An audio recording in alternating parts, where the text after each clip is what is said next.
যেতটুকু পরিমাণে আমাদের দরকার অতটুকু পাচ্ছি না। 3 চ্যানেলটা পাবো আমি, এটাতে হয় না আসলে। এখন যতক্ষণে দাঁড়াইতে হবে। পাম্পে পাম্পে ঘুরেই শেষ চালকদের ছুটির দিন। দ্বিগুণ সরবরাহেও সামলানো যাচ্ছে না পরিস্থিতি। সন্ধ্যা 6টাতেই বন্ধ করতে হবে দোকানপাট। যে পরিমাণ ফুয়েল বাংলাদেশে নর্মাল টাইমে দরকার তার দ্বিগুণ ফুয়েল দিয়ে আমরা কিন্তু এখন সামাল দিতে পারছি।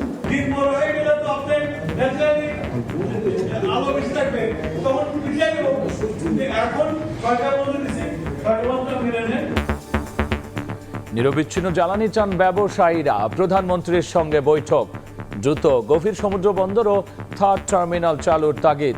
চাপ সামলাতে চীনা ঋণের আশা। জ্বালানি সংকটের কারণে চাপ সৃষ্টি হচ্ছে অর্থনীতির উপরে। তারা সম্মত হয়েছে, তারা বাজেট সাপোর্ট দেবে বাংলাদেশকে। দেখছিলেন প্রধান শিরোনাম। রাত 11টার সময় সঙ্গে আছি আমি গোলাম রাব্বি। এছাড়াও খেলাধুলার খবর নিয়ে খেলার সময় যুক্ত হবেন রাব্বি। আপনাকে ধন্যবাদ। বিশ্বের নানা প্রান্তের খেলাধুলার খবর জানিয়ে দেব আমি এস এম ইকবাল। এবার অন্যান্য শীর্ষ সংবাদ। সরকার গঠনের পর স্থায়ী কমিটির প্রথম বৈঠক বিএনপির। তারেক রহমানের নেতৃত্বে নীতি নির্ধারকদের অংশগ্রহণ। জ্বালানি সংকট ও সংরক্ষিত নারী আসনে দলীয় মনোনয়ন নিয়ে আলোচনা।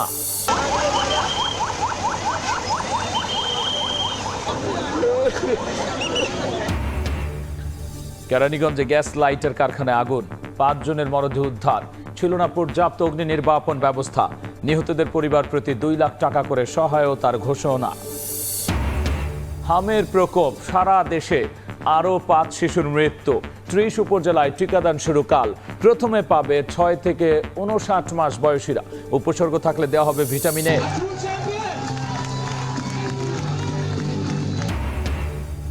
সাবজয় বীরদের রাজকীয় সংবর্ধনা। হাতির ঝিলের এমপি থিয়েটারে সমর্থকদের ভালোবাসায় সিক্ত ফুটবলাররা। ছাদখোলা বাসে ঢাকা মাতালো চ্যাম্পিয়নরা।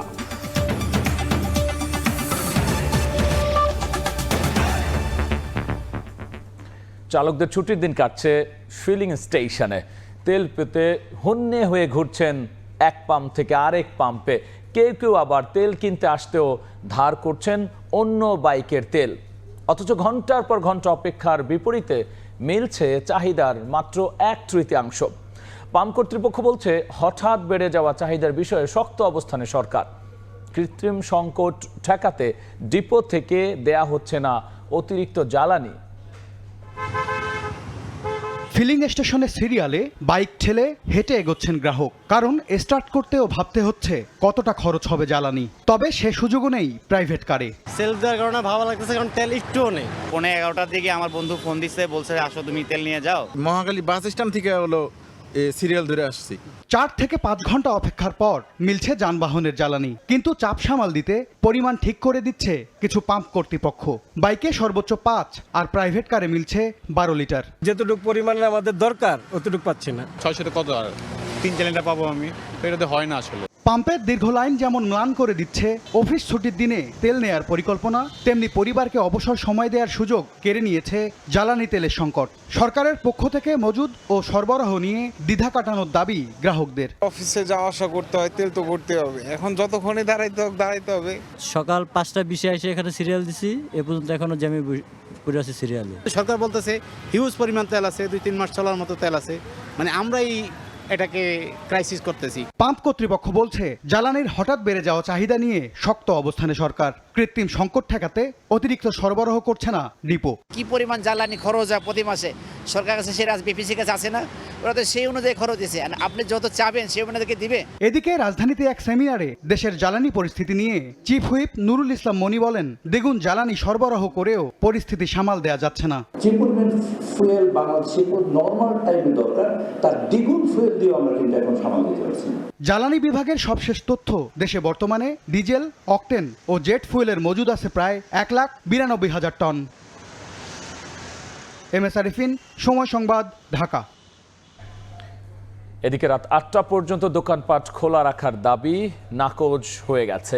সন্ধ্যা 6টাতেই বন্ধ করতে হবে শপিং মল। বিকেলে রাজধানী বিদ্যুৎ ভবনে দোকান ও শপিং মল ব্যবসায়ী মালিক সমিতির সঙ্গে বৈঠক শেষে একথা জানিয়েছেন বিদ্যুৎ ও জ্বালানি মন্ত্রী ইকবাল হাসান মাহমুদ। তিনি বলেছেন আপাতত 3 মাসের জন্য কার্যকর থাকবে সন্ধ্যা 6টায় শপিং মল বন্ধের এই সিদ্ধান্ত। তবে ঈদুল আজহার আগে ব্যবসায়ীদের সঙ্গে আলোচনা করে পরিস্থিতি পর্যালোচনা করা হবে। পরে সরকারের সিদ্ধান্ত মেনে নেওয়ার কথা জানিয়েছেন ব্যবসায়ীরা।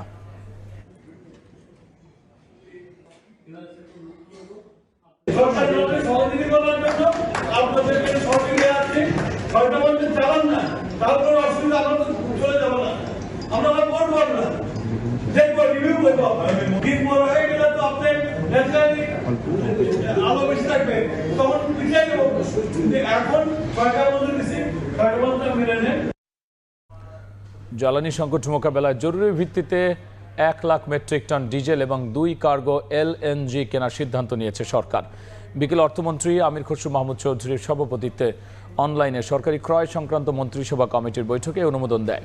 কাজাখস্তান থেকে প্রায় 690 কোটি টাকায় 1 lakh metric ton 50 ppm sulphur মানের ডিজেল এবং সিঙ্গাপুর থেকে প্রায় 1560 কোটি টাকায় 2 কার্গো LNG আমদানির অনুমোদন দেওয়া হয়।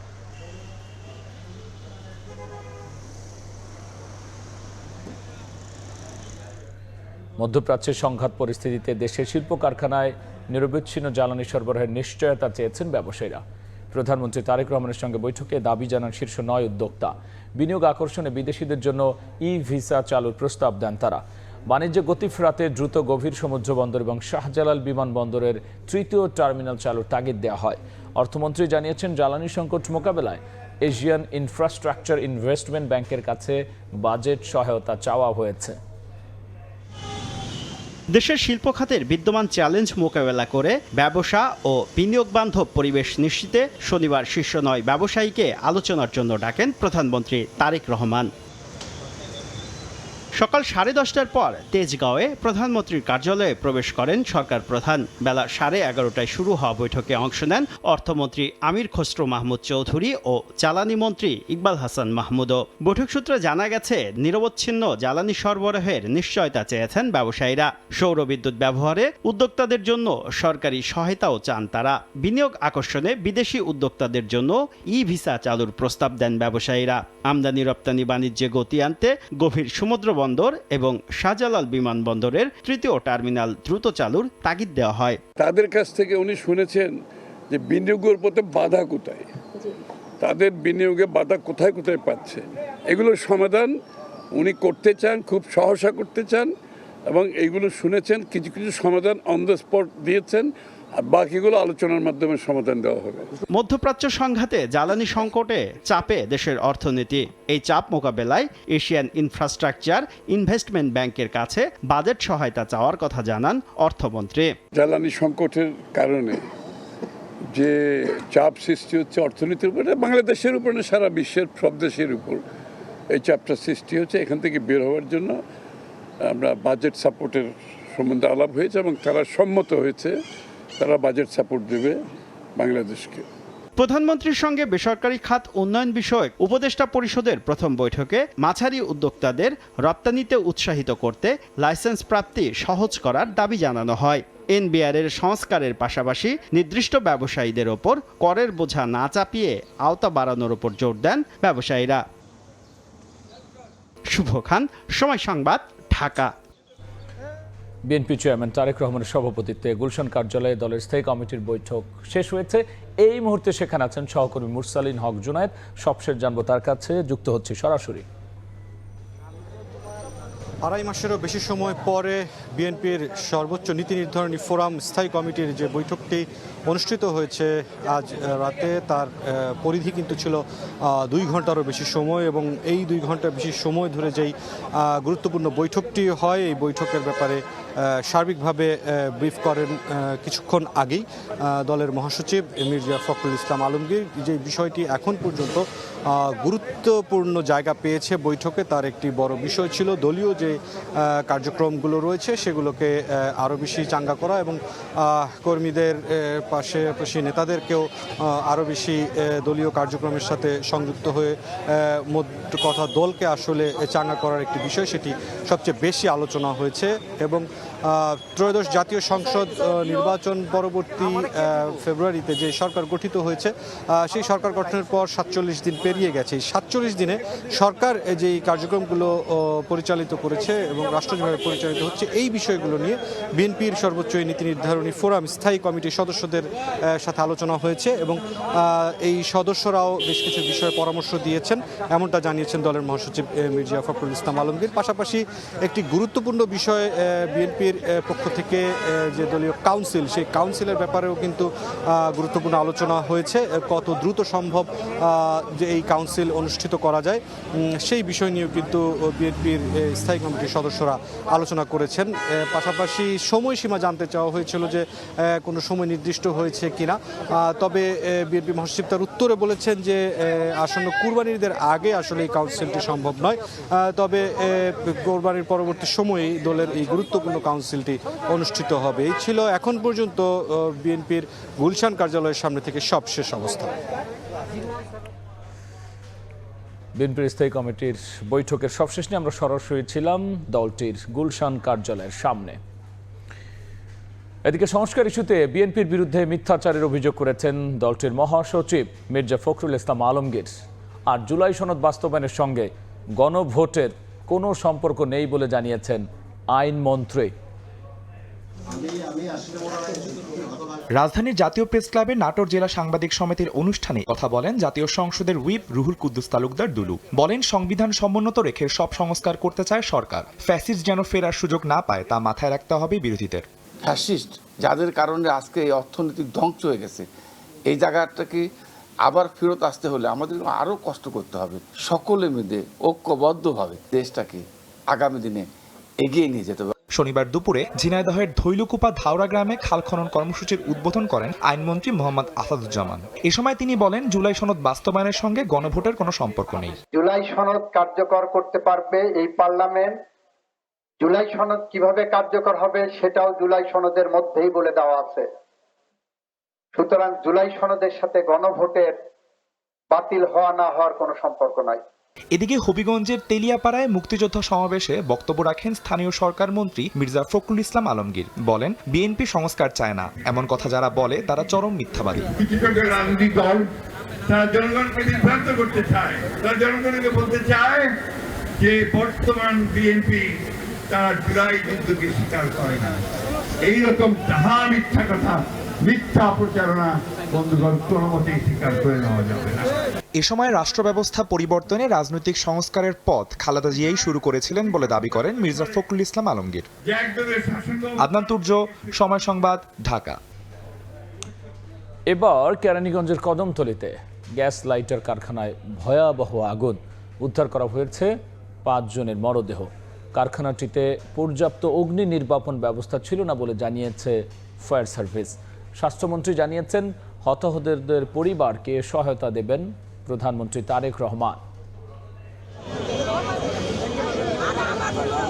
শনিবার দুপুরে 1টা হঠাৎই কারখানার ভেতরে আগুন। কিছু বুঝে ওঠার আগেই বাড়ে ভয়াবহতা।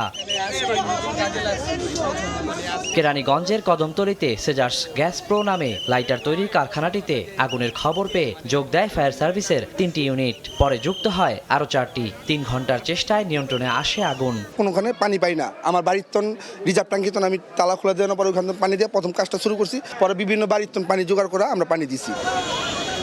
স্থানীয়রা জানান, কারখানাটি টিন শেড হওয়ায় দ্রুত আগুন ছড়িয়ে পড়ে। বিস্ফোরণ ও আগুনে ধসে পড়ে টিনের চাল ও দেয়াল। গ্যাসের কারখানায় আগুন লাগছে, হ্যাঁ শেষে আমি দৌড়ে আসি আগুন লাগছে। আগুন নেভানোর পর একে একে বের করে আনা হয় 5 জনের মরদেহ।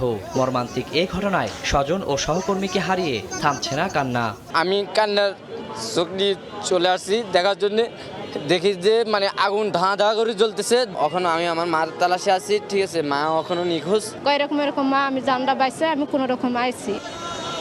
ফায়ার সার্ভিস জানায়, কারখানাটিতে ছিল না পর্যাপ্ত অগ্নি নির্বাপন ব্যবস্থা। নির্বাহী ম্যাজিস্ট্রেট জানান, এর আগেও 2বার আগুন লাগায় কারখানাটি সিলগালা করা হয়। এই ফ্যাক্টরি বা এই প্রতিষ্ঠানের কোনো প্রতিনিধি বা কোনো লোককে আমরা এখনো পর্যন্ত পাইনি। মালিক পক্ষের গাফিলতি আছে অবশ্যই। এটা তো দেখছেন ভিতরে কাজ দেখেও বোঝা গেছে যে রিসেন্টলি তারা ওপেন করেছেন। আমাদের তদন্ত কমিটি যে সুপারিশ দিবে আমরা সেই অনুসারে ব্যবস্থা গ্রহণ করব। সন্ধ্যায় ঘটনাস্থল পরিদর্শন করে স্বাস্থ্যমন্ত্রী জানান নিহতদের পরিবার প্রতি 2 লাখ করে টাকা দেয়া হবে। ওনাদের চিকিৎসার দেখভাল করতে যত রকম টাকা পয়সা লাগবে মাননীয় প্রধানমন্ত্রী সম্পূর্ণরূপে তা বেয়ার করবেন। উনি অত্যন্ত দুঃখ ভারাক্রান্ত হৃদয়ে সুখ সন্তপ্ত পরিবারকে সমবেদনা জানিয়েছেন। এমন হাজারো গ্যাস লাইট বিস্ফোরিত হয়েছে কারখানার আগুনে। ঠিক কতটা ভয়াবহ হয়ে উঠেছিল আগুন তার সাক্ষী হয়ে আছে এই ধ্বংসস্তূপ। অব্যবস্থাপনা ও অপর্যাপ্ত অগ্নি নিরাপত্তার বলি হতে হয়েছে তাজা প্রাণগুলোকে। বছরের পর বছর দেশে ঘটছে এমন আগুনের ঘটনা, বাড়ছে মৃত্যুর মিছিল, তারপরও কি টনক নড়ছে সংশ্লিষ্টদের? ওয়ালিউল সাকিব, সময় সংবাদ, ঢাকা। সারা দেশে ছড়িয়ে পড়েছে হামের প্রাদুর্ভাব। উপসর্গ নিয়ে একদিন আরও 5 শিশুর মৃত্যু হয়েছে। উৎকণ্ঠায় অভিভাবকরা। এমন পরিস্থিতিতে ঝুঁকিপূর্ণ 30 উপজেলায় টিকাদান কর্মসূচি শুরু হচ্ছে কাল।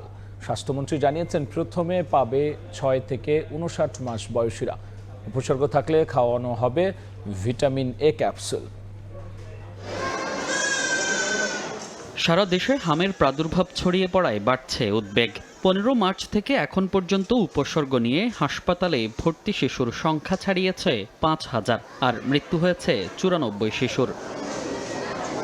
শনিবারও রাজধানীর হাসপাতালগুলোতে দেখা গেছে রোগীর চাপ। অভিভাবকরা উৎকণ্ঠায় রয়েছেন 6 মাসের কম বয়সী শিশুদের নিয়ে। ডেট 17 তারিখ দিয়েছিল, আমি 17 তারিখে দিয়েছি, কিন্তু আমি টিকাগুলো পাইনি। এর জন্য আজকে আমার বাচ্চার অবস্থা অনেকটাই খারাপ। শরীরে বিচি বিচি বের হয়েছে, তো আমরা আর বুঝি নাই কি হয়েছে। জ্বরও ছিল 102, 3 এরকম ছিল।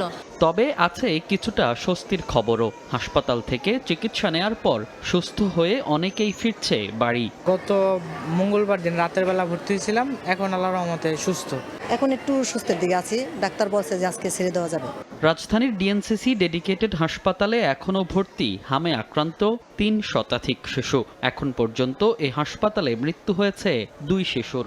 আজকের দিনে আমাদের এখানে 300-র বেশি রোগী ভর্তি আছে। এখন পর্যন্ত আমাদের যে পেশেন্ট ফ্লো আছে সব রোগীরই চিকিৎসা করতে সক্ষম।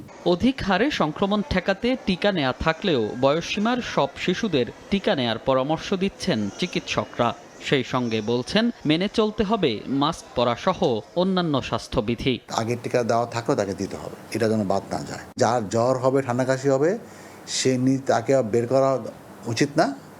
আর আমি যদি জানি ওই আপনার জ্বর ঠান্ডা, আমি তার কাছে যাব না। আর মাস্ক পরতে হবে।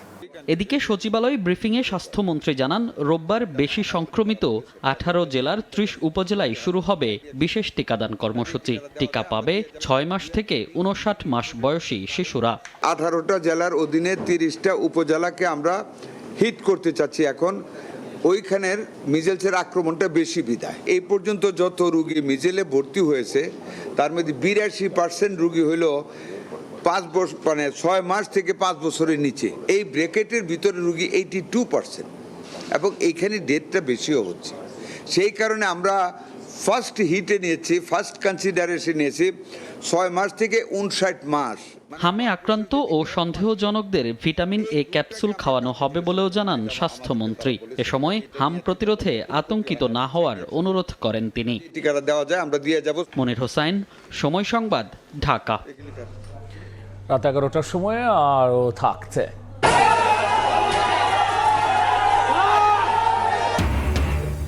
ফুটবল খেলার মাইকিং করাকে কেন্দ্র করে ফের ফরিদপুরের ভাঙায় 4 গ্রামবাসীর সংঘর্ষ। পুলিশ সহ আহত শতাধিক, দোকানপাট ভাঙচুর ও লুটপাট। অনূর্ধ্ব 20 সাফ জয়ী চ্যাম্পিয়ন ফুটবলারদের রাজকীয় সংবর্ধনা দিল বাফুফে। রাজধানীর হাতিরঝিলের এমপি থিয়েটারে হাজারো সমর্থকদের ভালোবাসায় সিক্ত হলেন ফুটবলাররা। সন্ধ্যায় মালদ্বীপ থেকে ঢাকা বিমানবন্দরে এসে পৌঁছাতেই ফুটবলারদের ফুল দিয়ে বরণ করে নেন ক্রিকেটাররা। প্রতিমন্ত্রী আমিনুল হক এবং বাফুফে কর্তারা পরে সেখান থেকে ছাদখোলা বাসে ট্রফি প্যারেডে অংশ নেন ফুটবলাররা। আনন্দে নেচে গিয়ে ঢাকা মাতান তারা। পরে হাতিরঝিলের এমপি থিয়েটারে নিয়ে আসা হয় চ্যাম্পিয়নদের। সেখানে হাজারো সমর্থকদের ভালোবাসায় সিক্ত হন তারা। সেখানে আরেক দফা ফুটবলারদের সংবর্ধনা দেয় ফেডারেশন। এ সময় চ্যাম্পিয়ন দলের সদস্যদের জন্য 1 লাখ টাকার পুরস্কার ঘোষণা করেন বাফুফে সহসভাপতি নাসের শাহরিয়ার জাহিদি। কোচিং স্টাফের সদস্যরা পাবেন 50,000 টাকা। এছাড়াও উত্তর সিটি কর্পোরেশনের পক্ষ থেকে ফুটবলারদের জন্য আরও 50,000 টাকা করে পুরস্কার দেওয়ার প্রতিশ্রুতি দিয়েছেন উত্তর সিটির প্রশাসক শফিকুল ইসলাম খান মিল্টন। প্রত্যেকটা 23 জনের যে স্কোয়াড, আমাদের পক্ষ থেকে প্রত্যেককে 1 লক্ষ করে টাকা আমরা গিফট আজকে রাত্রে দিব ইনশাআল্লাহ। যারা কর্মকর্তা ছিলেন তারাও বাদ যাবেন না, তারাও প্রত্যেকে 50,000 টাকা করে আজকে রাত্রে পেয়ে যাবেন। এটা আমাদের অন্তরের একটা শুভেচ্ছার প্রতীক। আমি আমার পক্ষ থেকে ঢাকা উত্তর সিটির পক্ষ থেকে প্রতি প্লেয়ার জন্য 50,000 টাকা করে দিতে হবে। মিয়ানমারে পাচারকারে বিপুল পরিমাণ ডিজেল সহ 12 পাচারকারীকে আটক করেছে কোস্টগার্ড, যাদের মধ্যে কয়েকজন রোহিঙ্গাও রয়েছেন। নজরদারি এড়াতে মাছ ধরা ট্রলারে করে অবৈধভাবে শুল্ক কর ফাঁকি দিয়ে জ্বালানি তেল পাচার করছিল চক্রটি। গভীর সাগরে মাছ ধরার কথা বলে ভাড়া নেওয়া হয়েছিল ফিশিং ট্রলারটি। দৈনিক 3,000 টাকা করে দেওয়ার কথা ছিল জেলেদের, সঙ্গে ছিল বেশ কয়েকজন রোহিঙ্গারাও। শুক্রবার নগরীর ফিশারিঘাট থেকে বেশ কয়েকটি জ্বালানি তেলের ড্রাম ট্রলারে উঠিয়ে তা এক জায়গায় পৌঁছে দেওয়ার কথা জানানো হয় জেলেদের। ডিজেল এগুলা ফাটিয়ে কার সাথে ভাড়া দিচ্ছে আমি আর বলতে পারি না। আমাকে বলছে তুমি ওখানে যাও, আমাকে বলতেছে যে মাছ মারার জন্য ডাকতেছে, আমরা ফিশারিঘাট থেকে আসতেছি আর মাইমা থেকে তেল নিশাতে, এগুলো আমি জানি না। শনিবার সকালে গোপন সংবাদের ভিত্তিতে কোস্টগার্ড আউটপোস্ট বহির্নঙ্গর এলাকায় একটি বিশেষ অভিযান চালায়। এই সময় সন্দেহজনক একটি বোর্ডে তল্লাশি চালিয়ে অবৈধভাবে শুল্ক কর ফাঁকি দিয়ে মিয়ানমারে পাচারের সময় প্রায় 6,24,000 টাকার 6,000 লিটার ডিজেল, 6টি গ্যাস সিলিন্ডার, নগদ অর্থ, বোটসহ 12 জনকে আটক করা হয়। এর মধ্যে 8 জন রোহিঙ্গা রয়েছে। বোটটি ব্যবহার করে 2 শতাধিক মানুষকে মালয়েশিয়ায় পাচারের পরিকল্পনা ছিল বলে স্বীকার করে আটককৃতরা। পাচারকালে ব্যবহৃত বোট সহ 4 জন বাঙালি ও 8 জন রোহিঙ্গা পাচারকারীকে আটক করা হয়। জব্দকৃত ডিজেল, গ্যাস সিলিন্ডার, পাচার কাজে ব্যবহৃত বোট ও আটককৃত পাচারকারীদের পরবর্তী আইনানুগ ব্যবস্থা গ্রহণের কার্যক্রম প্রক্রিয়াধীন রয়েছে। এর আগে 2 এপ্রিল চট্টগ্রাম বন্দর, নৌবাহিনী ও কোস্টগার্ডের যৌথ অভিযানে সদরঘাট এলাকায় একটি ট্যাঙ্কার জাহাজ থেকে অবৈধভাবে মজুত করা 37,000 লিটার জব্দ করা হয়। ফেদুসলিপি, সময় সংবাদ, চট্টগ্রাম। রাত 11টার সময় আরও থাকছে। একদিনে 4টি মার্কিন যুদ্ধ বিমান, হেলিকপ্টার ভূপাতিতের দাবি ইরানের। তেহরানে হামলা তেল আবিবের। যুদ্ধবিরতি প্রস্তাব প্রত্যাখ্যান পেজেশকিয়ান প্রশাসনের। মধ্যপ্রাচ্য সংঘাতের প্রভাবে বিশ্ব অর্থনীতি অস্থির হয়ে উঠলেও এখনও আমদানি রফতানি বাণিজ্যের গতি ধরে রেখেছে বাংলাদেশ।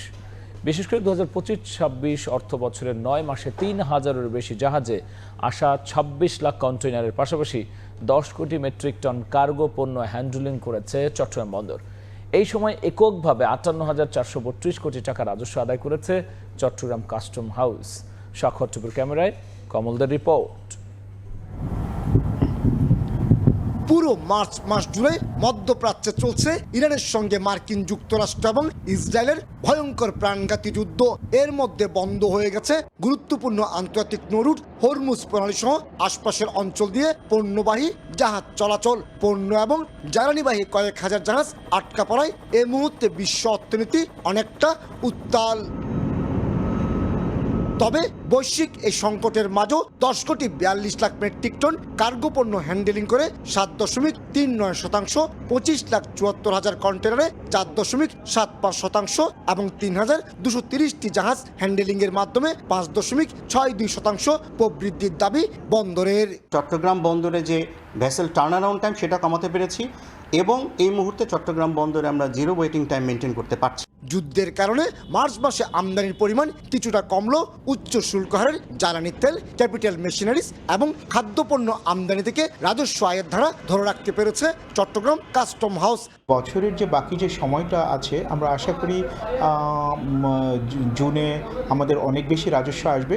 এক্ষেত্রে হয়তো আমরা লক্ষ্যমাত্রা অর্জন করতে সক্ষম হব। যুদ্ধ আক্রান্ত এই মাসে আমদানি কন্টেনার হ্যান্ডেলিংয়ের পরিমাণ বাড়লো, কমেছে রপ্তানি কন্টেনার উঠানামা। জ্বালানি তেলের একটা সংকটের মধ্যে দেশ পড়ে গেছে। এই জ্বালানি তেলের সংকটটা কিন্তু সার্বিক ব্যবসা বাণিজ্যের পরিবেশের উপর একটা নেতিবাচক প্রভাব ফেলছে। তবে যুদ্ধ ঝুঁকি বিবেচনায় জাহাজের পাশাপাশি কন্টেনার পরিবহন ভাড়া বাড়িয়ে দিয়েছে বিদেশি মেইনলাইন শিপিং প্রতিষ্ঠানগুলো। এই বন্দরের কন্টেনার এবং কার্গো ওঠানামার পাশাপাশি জাহাজ আসার উপর নির্ভর করে দেশের সামগ্রিক অর্থনীতির চিত্র। কমল দে, সময় সংবাদ, চট্টগ্রাম। বাংলাদেশ যুক্তরাষ্ট্র সম্পর্ক আগের চেয়ে এখন আরও বেশি গুরুত্বপূর্ণ বলে মন্তব্য করেছেন দক্ষিণ ও মধ্য এশিয়া বিষয়ক সহকারী মার্কিন পররাষ্ট্রমন্ত্রী পল কাপর। স্থানীয় সময় বৃহস্পতিবার ওয়াশিংটন ডিসির বাংলাদেশ দূতাবাসে স্বাধীনতা ও জাতীয় দিবস উদযাপন উপলক্ষে অনুষ্ঠানে তিনি আরও বলেছেন, ওয়াশিংটনের স্বার্থ সংশ্লিষ্ট কোনো বিষয়ে ঢাকার ওপর চাপ নেই যুক্তরাষ্ট্র থেকে। হাসানুজ্জামান সাকির রিপোর্ট।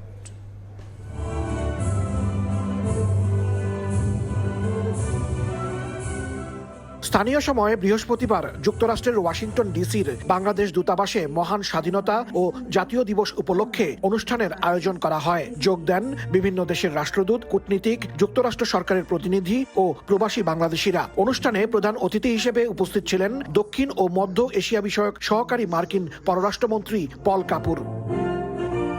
অনুষ্ঠানে প্রধান অতিথি বলেন, যুক্তরাষ্ট্র ও বাংলাদেশ সম্পর্ক এখন আগের যে কোনো সময়ের চেয়ে বেশি গুরুত্বপূর্ণ। এছাড়া ওয়াশিংটনের স্বার্থ সংশ্লিষ্ট কোনো কিছু নিয়ে ঢাকার উপর চাপ নেই বলেও জানান তিনি। Bangladesh and the United States have just such a mutually beneficial relationship, and those benefits are growing. As a result, the U.S.-Bangladesh partnership isn't just important for our two countries, it's essential.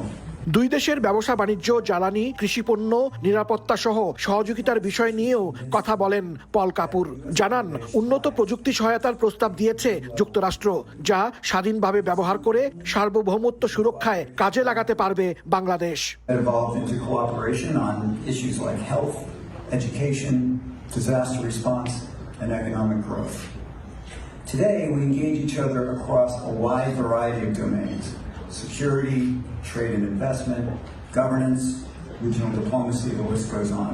এ সময় Trump প্রশাসন ও যুক্তরাষ্ট্রের জনগণের পক্ষ থেকে বাংলাদেশের গণতান্ত্রিক সরকার ও জনগণকে অভিনন্দন জানান পল কাপুর। হাসানুজ্জামান সাকি, সময় সংবাদ, যুক্তরাষ্ট্র। নির্বাচন সংক্রান্ত অধ্যাদেশ আইন আকারে পাশ হলে স্থানীয় সরকার নির্বাচন হবে বলে জানিয়েছেন স্থানীয় সরকার প্রতিমন্ত্রী মীর শাহে আলম। দুপুরে জেলা পরিষদের নতুন প্রশাসকদের নিয়ে শহীদ রাষ্ট্রপতি জিয়া রহমান ও সাবেক প্রধানমন্ত্রী বেগম খালেদা জিয়ার সমাধিতে শ্রদ্ধা নিবেদন শেষে কথা জানান তিনি। বলেন, ভবিষ্যতে নির্বাচন করার স্বার্থেই নিয়োগপ্রাপ্তরা নিরপেক্ষ ভূমিকা পালন করবেন। দলীয় বিবেচনায় পদ পেলেও সবাই জবাবদিহির আওতায় থাকবেন।